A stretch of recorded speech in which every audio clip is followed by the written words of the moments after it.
Hi hello friends, ಎಲ್ಲರಿಗೂ ನಮಸ್ಕಾರ. ರೇಖಾ talent ಚಾನಲ್ಗೆ ಎಲ್ಲರಿಗೂ ಸ್ವಾಗತ. ನೀವು ನಮ್ಮ ಚಾನಲ್ನ ಫಸ್ಟ್ ಟೈಮ್ ನೋಡೋದಾದರೆ ಪ್ಲೀಸ್ ಸಬ್ಸ್ಕ್ರೈಬ್ ಮಾಡ್ಕೊಳ್ಳಿ, ಹಾಗೆ ಬೆಲ್ಲೈಕನ್ ಕೂಡ ಕ್ಲಿಕ್ ಮಾಡ್ಕೊಳ್ಳಿ. ಬನ್ನಿ, ಇವತ್ತು ನಾನು ಮಾಡ್ತಾ ಇರೋಂಥ ವಿಡಿಯೋ ಬಂದ್ಬಿಟ್ಟು ಒಂದು ಸುಂದರವಾಗಿರುವಂಥ ಪೇಪರ್ ಫ್ಲವರ್ ಪಾಟ್ ಮಾಡೋದು ತೋರಿಸ್ಕೊಡ್ತೀನಿ. ತುಂಬಾ ಚೆನ್ನಾಗಿರುತ್ತೆ, ಇದು ಮಾಡೋದಕ್ಕೂ ತುಂಬಾ ಖರ್ಚಾಗೋದಿಲ್ಲ. ಈ ಥರ ಒಂದು ನೀವು ಫ್ಲವರ್ನ ಮಾಡಿ ನೀವು ಮನೆಯಲ್ಲಿ ಅಥವಾ ಎಲ್ಲಾದರೂ ನೀವು ಕೆಲಸ ಮಾಡೋ ಜಾಗದಲ್ಲಿ ಇಟ್ಟರೆ ನೋಡೋಕೆ ತುಂಬಾ ಚೆನ್ನಾಗಿರುತ್ತೆ. ಇದಕ್ಕೆ ಬೇಕಾಗೋ ಮೆಟೀರಿಯಲ್ ಬಂದ್ಬಿಟ್ಟು ಕಲರ್ ಪೇಪರ್ಸು, ಗಮ್ಮು ಮತ್ತು ಕತ್ರಿ ಬೇಕಾಗುತ್ತೆ. ತುಂಬಾ ಸಿಂಪಲ್, ಇಷ್ಟೇ ಕಡಿಮೆ. ನಿಮಗೆ ಕಲರ್ ಪೇಪರ್ ಅನ್ನೋದು ನಿಮಗೆ ಎಲ್ಲ ಬುಕ್ ಸ್ಟೋರ್ಗಳಲ್ಲಿ ಸಿಗುತ್ತೆ. ಅದು ಒಂದು ಶೀಟ್ ಬಂದ್ಬಿಟ್ಟು ₹2. ಇದನ್ನು A4 ಶೀಟ್ ಅಂತ ಕರೀತಾರೆ, ಸೈಜ್ ಇದು. ಸೊ ನಿಮ್ಗೆ ಯಾವ ಕಲರಲ್ಲಿ ಬೇಕೋ ನಿಮ್ಗೆ ಇಷ್ಟ ಬಂದಿರೋ ಥರ ಮಾಡ್ಕೊಬೋದು. ಇಲ್ಲಿ ನಾನು ಎಳೆಗಳಿಗೆ ಈ ಥರ ಗ್ರೀನ್ ಕಲರ್ ಚೂಸ್ ಮಾಡ್ಕೊಂಡಿದ್ದೀನಿ. ನಾನು ಯಾವ ಥರ ತೋರಿಸ್ತಾ ಇದ್ದೀನೋ ವೀಡಿಯೋದಲ್ಲಿ ಆ ಥರ ನೀವು ಡಬಲ್ ಫೋಲ್ಡ್ ಮಾಡ್ಕೊಳ್ಳಿ. ಅದೇ ಉದ್ದ ಇರಬೇಕು, ಲೆಂತು ಅಗಲಕ್ಕೆ ನೀವು ಫೋಲ್ಡ್ ಮಾಡೋಕ್ಕೆ ಹೋಗಬೇಡಿ, ಉದ್ದ ಇರೋ ಥರ ಫೋಲ್ಡ್ ಮಾಡ್ಕೊಳ್ಳಿ.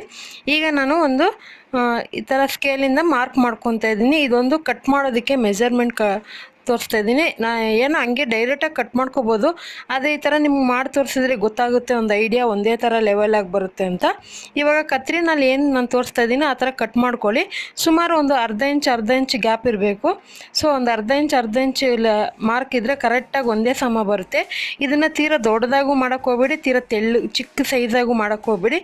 ನಾನು ಯಾವ ಸೈಜ್ ತೋರಿಸಿದ್ದೀನೋ ಅದೇ ಸೈಜ್ ಕಟ್ ಮಾಡಿಕೊಂಡು ಇವಾಗ ಇದನ್ನು ಉಲ್ಟಾದಲ್ಲಿ ಫೋಲ್ಡ್ ಮಾಡ್ಕೋಬೇಕು. ಗಮ್ಮಾಕಿ ಅಂಟಿಸ್ಕೊತಾ ಇದ್ದೀನಿ.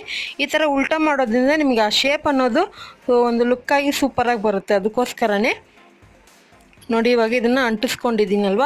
ಇವಾಗ ಇದಕ್ಕೆ ಇನ್ನೊಂದು ಡಾರ್ಕ್ ಗ್ರೀನ್ ಕಲರು ಪೇಪರ್ ತೊಗೊತೀನಿ. ಅದರಲ್ಲಿ ಇನ್ನೊಂದು ಥರ ಲೀವ್ಸ್ ಮಾಡೋದು ತೋರಿಸ್ಕೊಡ್ತೀನಿ.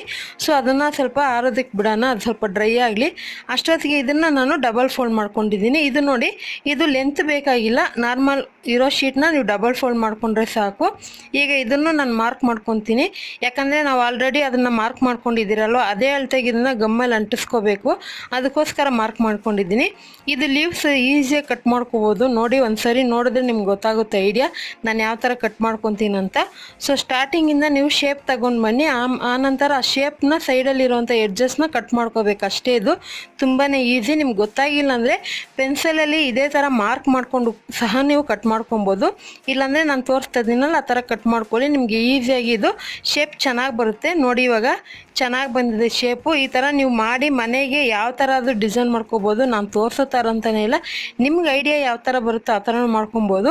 ಇವಾಗ ನಾನು ಮುಂಚೆನೇ ಮಾಡಿಟ್ಟಿದ್ನಲ್ವ, ಅದಕ್ಕೆ ನಾನು ಈ ಥರ ಫೆವಿಕಲ್ ಹಾಕಿ ನೋಡಿ ಇದನ್ನು ಮೇಲೆ ಅಂಟಿಸ್ಕೊತಾ ಇದ್ದೀನಿ. ನೋಡ್ತಾ ಇರ್ಬೋದಲ್ಲ, ಈ ಥರ ನೀವು ಅಂಟಿಸ್ಕೋಬೇಕು. ಈ ಶೇಪ್ ಅನ್ನೋದೇ ನಾವು ಫೋಲ್ಡ್ ಮಾಡಿರ್ತೀರಲ್ಲ, ಅದು ಈ ಥರ ಬರಬೇಕು. ಈಗ ಇದನ್ನು ನಾನು ರೋಲ್ ಮಾಡ್ಕೊತಾ ಇದ್ದೀನಿ.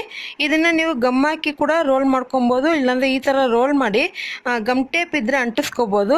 ನಾರ್ಮಲ್ ಒಂಥರ ಗಮ್ ಟೇಪ್ ಬರುತ್ತಲ್ಲ, ನಾರ್ಮಲ್ ಮನೇಲಿರುವಂಥ ಗಮ್ ಟೇಪು, ಅದನ್ನು ಅಂಟಿಸ್ಕೋಬೋದು. ಇಲ್ಲಾಂದರೆ ಈ ಥರ ಸ್ಟಾಪ್ಲರ್ ಪಿನ್ ಮಾಡ್ಕೊಬೋದು, ಅಥವಾ ಗ್ಲೂ ಗನ್ ಇದ್ದರೆ ನೀವು ಅದನ್ನು ಯೂಸ್ ಮಾಡ್ಕೊಬೋದು. ಇವಾಗ ನೋಡ್ತಾ ಇರ್ಬೋದು ಎಷ್ಟು ಸೂಪರ್ ಆಗಿರೋ ಅಂಥ ಒಂದು ಇದು ರೆಡಿಯಾಗಿದೆ, ಫ್ಲವರ್ ಪಾಟ್ ಅಂತಲೇ ಹೇಳ್ಬೋದು. ಈಗ ಇದಕ್ಕೆ ಇನ್ನೂ ಲುಕ್ಕಾಗಿ ಬರೋದಕ್ಕೆ ಫ್ಲವರ್ ಮಾಡ್ಕೊಳ್ಳೋಣ. ನೋಡಿ, ಈ ಶೀಟ್ ಬಂದ್ಬಿಟ್ಟು ನಾನು ಅಗಲ 4 ಸೆಂಟಿಮೀಟರು, ಉದ್ದ 5 ಸೆಂಟಿಮೀಟರ್ ಆ ಥರ ತೊಗೊಂಡಿದ್ದೀನಿ. ನೀವು ಬೇಕಂದರೆ ಒಂದೇ ಸಮಾನು ತೊಗೊಬೋದು. ಈಗ ಇದನ್ನು ಮಾರ್ಕ್ ಮಾಡ್ಕೊತಾ ಇದ್ದೀನಿ. ಹೂವು ಶೇಪ್ ಮಾರ್ಕ್ ಮಾಡಿಕೊಂಡು ನಾನು ಯಾವ ಥರ ಫೋಲ್ಡ್ ಮಾಡಿದ್ನೋ ಅದೇ ಥರ ನೀವು ಫೋಲ್ಡ್ ಮಾಡಿಕೊಂಡು ಇದನ್ನು ಕಟ್ ಮಾಡ್ಕೊತೀನಿ. ನಿಮಗೆ ಬೇರೆ ಥರ ಫ್ಲವರ್ ಮಾಡೋಕ್ಕೆ ಗೊತ್ತಿದ್ದರೆ ನೀವು ಆ ಥರನೂ ಮಾಡ್ಬೋದು, ಯಾಕಂದರೆ ಆಲ್ರೆಡಿ ನಾನು ಫ್ಲವರ್ ಡಿಸೈನ್ಗಳನ್ನ ತೋರಿಸಿದ್ದೀನಿ. ನೀವು ನೋಡಿಲ್ಲ ಅಂದರೆ ನೋಡಿ.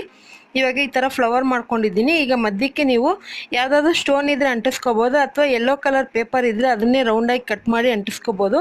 ಇವಾಗ ನಾನು ಅದೇ ಥರನೇ ರೌಂಡಾಗಿ ಕಟ್ ಮಾಡಿ ಅಂಟಿಸ್ಕೊಂಡಿದ್ದೀನಿ. ತುಂಬಾ ವಿಡಿಯೋ ಲೆಂತ್ ಆಗಬಾರ್ದು ಅಂದ್ಬಿಟ್ಟು ನಾನು ಅದೆಲ್ಲ ತೋರಿಸಿಲ್ಲ. ನೋಡಿ, ಇವಾಗ ನಿಮ್ಗೆ ಏನಾದರೂ ಎಲೆ ಶೇಪ್ ಬೇಕಂದರೆ ಈ ಥರ ಕತ್ರಿಯಿಂದ ಅದನ್ನು ಸ್ವಲ್ಪ ಲೈಟಾಗಿ ಪ್ರೆಸ್ ಮಾಡಿದ್ರೆ ಶೇಪ್ ಅನ್ನೋದು ಬರುತ್ತೆ. ಸೊ ಇದು ಶೀಟಲ್ಲಿ ನೀವು ಯಾವ ಥರ ಶೇಪ್ ಮಾಡ್ತೀರೋ ಆ ಥರ ಹಾಗೆ ಕೂತ್ಕೊಳ್ಳುತ್ತೆ, ತುಂಬಾ ಚೆನ್ನಾಗಿರುತ್ತೆ ನೋಡೋದಕ್ಕೆ. ಇವಾಗ ನಾನು ಗಮ್ಮಿಂದ ಫ್ಲವರ್ ಅಂಟಿಸ್ಕೊತೀನಿ. ನಿಮ್ಗೆ ಇಷ್ಟ ಆದರೆ ಒಂದೇ ಥರ ಫ್ಲವರ್ ಮಾಡ್ಕೊಳ್ಳಿ, ಅಂದರೆ ಒಂದೇ ಕಲರ್ ಮಾಡ್ಕೊಳ್ಳಿ, ಚೆನ್ನಾಗಿರುತ್ತೆ. ನಾನಿಲ್ಲಿ ನನಗೆ ತುಂಬ ಕಲರ್ ಅಂದರೆ ತುಂಬಾ ಇಷ್ಟ, ಯಾಕಂದರೆ ನನ್ನ ವೀಡಿಯೋದಲ್ಲಿ ಎಲ್ಲರೂ ನೋಡಿರ್ತೀರ, ನಾನು ಯಾವುದೇ ರೀತಿ ಒಂದೇ ಥರ ಮಾಡಲ್ಲ, ಕಲರಾಗೆ ಮಾಡೋದು. ಸೊ ಈ ಥರ ನಾನು ಕಲರಾಗಿ ಮಾಡಿದ್ದೀನಿ, ನೋಡೋಕೆ ತುಂಬಾ ಚೆನ್ನಾಗಿದೆ. ಸೊ ಇವಾಗ ಇದು ರೆಡಿಯಾಗಿದೆ. ಇನ್ನೊಂದು ಥರ ಫ್ಲವರ್ ಪಾಟ್ ಮಾಡೋದು ತೋರಿಸ್ಕೊಡ್ತೀನಿ ನೋಡಿ. ಇವಾಗ ಇದಕ್ಕೆ ಡಾರ್ಕ್ ಕಲರೇ ನಾನು ತೊಗೊಂಡಿದ್ದೀನಿ. ನಿಮ್ಗೆ ಇಷ್ಟವಾಗಿರೋಂಥ ಲೈಟ್ ಕಲರು ಅಥವಾ ಪಾಚಿ ಕಲರ್ ಅಂತಾರಲ್ಲ ಆ ಥರ ಕಲರಲ್ಲೂ ಸಿಗುತ್ತೆ, ನೀವು ಶೀಟ್ ತೊಗೊಬೋದು. ಇದನ್ನು ಅಷ್ಟೇ ಲೆಂತಿಯಾಗಿ ಫೋಲ್ಡ್ ಮಾಡ್ಕೊಬೇಕು. ಈಗ ಇದನ್ನು ಮಾರ್ಕ್ ಮಾಡ್ಕೊತೀನಿ. ಈ ಮಾರ್ಕ್ ಮಾಡೋದ್ರಿಂದ ನಿಮಗೆ ಆ ಲೆವೆಲ್ ಅನ್ನೋದು ಗೊತ್ತಾಗುತ್ತೆ, ಕರೆಕ್ಟಾಗಿ ಶೇಪು ಕರೆಕ್ಟಾಗಿ ಬರುತ್ತೆ. ಅದಕ್ಕೋಸ್ಕರನೇ ಇವಾಗ ಇದನ್ನು ನಾನು ಈ ಥರನೇ ಕಟ್ ಮಾಡ್ಕೊತೀನಿ. ಆದರೆ ಮುಂಚೆ ಮಾಡಿದ್ನಲ್ಲ ದೊಡ್ಡದಾಗಿ ಆ ಥರ ಮಾಡಲ್ಲ, ಸ್ವಲ್ಪ 1/4 ಇಂಚಿಗೆ ಕಟ್ ಮಾಡ್ಕೊತೀನಿ. ಸ್ವಲ್ಪ ಸೈಜ್ ಚಿಕ್ಕದಾಗೇ ಇರಲಿ, ಆವಾಗ ನಿಮಗೆ ಆ ಶೇಪ್ ಅನ್ನೋದು ಚೆನ್ನಾಗಿ ಬರುತ್ತೆ. ಸೊ ಇದನ್ನು ಅಷ್ಟೇ ಉಲ್ಟಾದಲ್ಲೇ ಗಮ್ ಹಾಕಿ ಅಂಟಿಸ್ಕೊತೀನಿ. ಉಲ್ಟಾದಲ್ಲಿ ಮಾಡೋದ್ರಿಂದ ನಿಮಗೆ ಆ ಲುಕ್ ಅನ್ನೋದು ಸೂಪರಾಗಿ ಬರುತ್ತೆ. ಸೊ ನೀವು ಕೈಯಾರೆ ನೀವು ಡಿಸೈನ್ ಮಾಡೋದೇ ಬೇಕಾಗಿಲ್ಲ, ಅದರಲ್ಲೇ ಬಂದ್ಬಿಡುತ್ತೆ ಆ ಥರನೇ. ಸೊ ಪ್ರೆಸ್ ಮಾಡೋದು ಬೇಕಾಗಿಲ್ಲ. ಸೊ ಇವಾಗ ಇದನ್ನು ಅಂಟಿಸ್ಕೊತಾ ಇದ್ದೀನಿ, ನೋಡ್ತಾ ಇರ್ಬೋದು.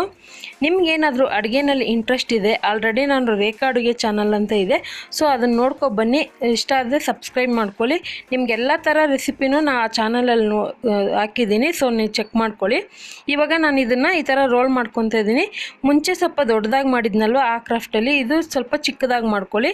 ಇದು ಚಿಕ್ಕದಾಗಿ ಮಾಡಬೇಕು, ದೊಡ್ಡದಾಗಿ ಮಾಡಿದ್ರೆ ಅದು ಚೆನ್ನಾಗಿರೋದಿಲ್ಲ. ಸೊ ಇವಾಗ ಇದನ್ನು ನೀವು ಬೇಕಂದರೆ ಗಮ್ ಟೇಪಿಂದ ಅಂಟಿಸ್ಕೋಬೋದು, ಅಥವಾ ಇಲ್ಲ ಸ್ಟಾಪ್ಲರ್ ಪಿನ್ನು, ಇಲ್ಲಾಂದರೆ ನೀವು ನಾರ್ಮಲ್ ಫೆವಿಕಲ್ ಗಮ್ಮಲ್ಲಿ ಅಂಟಿಸ್ಕೋಬೋದು. ಆದರೆ ಅಂಟೋದಕ್ಕೆ ಒಂದು ನಿಮಿಷ ಆದರೂ ಹಿಡಿಯುತ್ತೆ. ಸೊ ಇವಾಗ ಇದು ರೆಡಿ ಆಯಿತು. ಇದಕ್ಕೆ ಬಂದ್ಬಿಟ್ಟು ನಾನು ಚಿಕ್ಕ ಚಿಕ್ಕ ಫ್ಲವರ್ ಮಾಡ್ಕೊಂಡಿದ್ದೀನಿ. ನೋಡಿ ಈ ಥರ ಗಮ್ಮದು ಕ್ಯಾಪ್ ಇದೆ ಅಲ್ವಾ, ಅದೇ ಶೇಪ್ಗೆ ಮಾರ್ಕ್ ಮಾಡಿಕೊಂಡು ಎಲ್ಲನೂ ಕಟ್ ಮಾಡಿ ಇಟ್ಕೊಂಡಿದ್ದೀನಿ. ಇದನ್ನು ನೀವು ಮಧ್ಯಕ್ಕೆ ಕಟ್ ಮಾಡ್ಕೊಳ್ಳಿ. ನೋಡಿ ಈ ಥರ ಮಧ್ಯಕ್ಕೆ ಕಟ್ ಮಾಡಿಕೊಂಡು ಈ ಥರ ಗಮ್ ಹಾಕ್ಬಿಟ್ಟು ಇದನ್ನು ಹಾಗೆ ಇವಾಗ ಕೋನ್ ಶೇಪಲ್ಲಿ ಮಾಡ್ಕೋಬೇಕು. ಇವಾಗ ಪಟ್ಲೆಲ್ಲ ಕಟ್ತಾರಲ್ಲ ಆ ಥರ ಕೋನ್ ಶೇಪಲ್ಲಿ ಮಾಡಿದ್ರೆ ಹೂವು ಅನ್ನೋ ಥರ ಶೇಪ್ ಕರೆಕ್ಟಾಗಿ ಬರುತ್ತೆ. ಇಲ್ಲಾಂದರೆ ನಿಮಗೆ ಏನಾದರೂ ಗೊತ್ತಿದ್ರೆ ಚಿಕ್ಕ ಚಿಕ್ಕ ಫ್ಲವರು, ಅಥವಾ ನಿಮ್ಮ ಮನೇಲಿ ಏನಾದರೂ ಚಿಕ್ಕ ಚಿಕ್ಕದು ಪ್ಲಾಸ್ಟಿಕ್ದು ಫ್ಲವರ್ ಇದ್ದರೆ ಅದನ್ನು ಅಂಟಿಸ್ಕೋಬೋದು. ಇಲ್ಲಾಂದರೆ ಏನಾದರೂ ಕಲರ್ ಸ್ಟೋನ್ ಇದ್ದರೆ ಅದನ್ನು ಅಂಟಿಸ್ಕೋಬೋದು. ಫ್ಲವರ್ ಮಾಡಲೇಬೇಕಂತೇನಿಲ್ಲ.